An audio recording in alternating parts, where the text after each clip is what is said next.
জাফর পানাহি কেবল চলচ্চিত্র বানান না, চলচ্চিত্রের মধ্য দিয়ে সমাজের কথা বলেন, মানুষের কথা বলেন।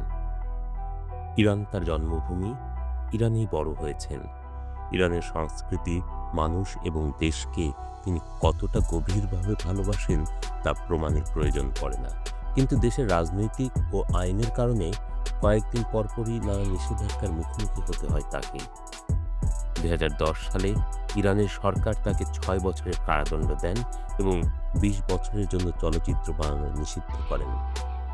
দেশের প্রতি তার ভালোবাসা থাকা সত্ত্বেও এই আইন ও রাজনৈতিক পরিস্থিতি তাকে চুপ করাতে চেয়েছিল, কিন্তু পানাহি কখনো চুপ থাকেননি। পানাহির চলচ্চিত্র ইরানের বাস্তবতার প্রতিচ্ছবি। সাধারণ মানুষের জীবন, বিশেষ করে নারী, শিশু, গৃহকর্মীর জীবনের দৈনন্দিন সংগ্রাম তার গল্পের মূল বিষয়।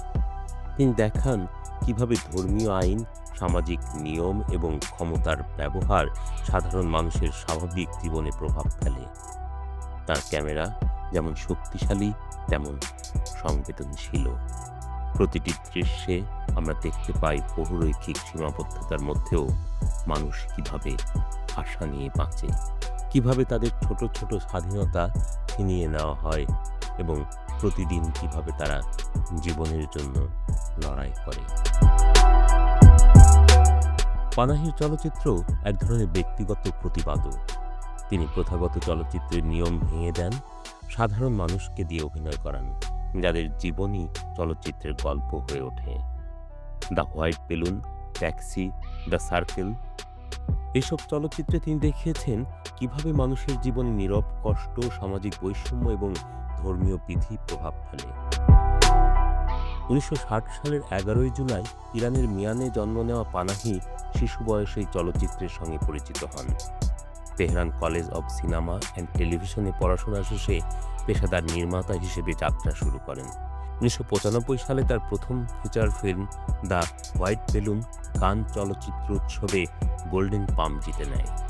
এরপর the mirror, the circle, crimson gold, offside প্রভৃতি সিনেমা দিয়ে তিনি ইরানি চলচ্চিত্রে নবতরঙ্গের সূচনা করেন। পানাহির নির্মাণ কৌশল দুর্দান্ত, কাব্যিক আবার আয়রনি। দৃশ্যগুলো বেশ দীর্ঘ কিন্তু হৃদয়গ্রাহী।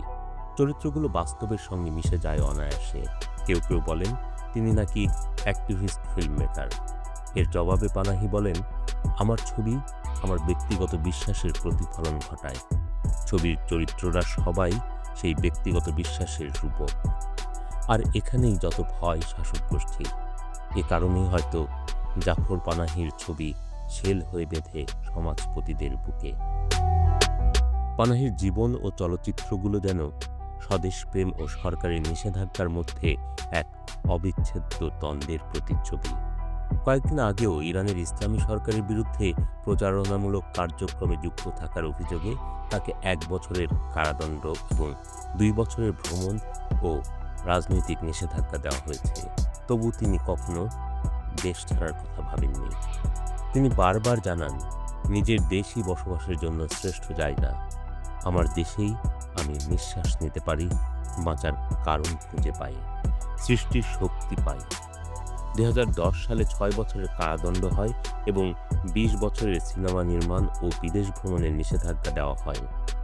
কয়েক মাস জেল খেটে জামিনে তিনি বেরিয়ে আসেন। নিষেধাজ্ঞা সত্ত্বেও গোপনে চলচ্চিত্র বানিয়েছেন এবং দেশ বিদেশে প্রচার করেছেন।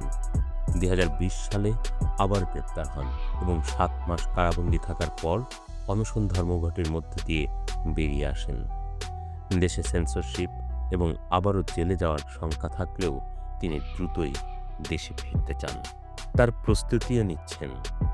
পানাহির এই অবিচল দৃষ্টিভঙ্গি প্রমাণ করে, রাষ্ট্র যত কঠোরই হোক না কেন, স্বদেশপ্রেম ও শিল্পের স্বাধীনতা তাকে নিজের দেশেই থাকার এবং সত্যের জন্য লড়াই করার প্রেরণা যোগায়।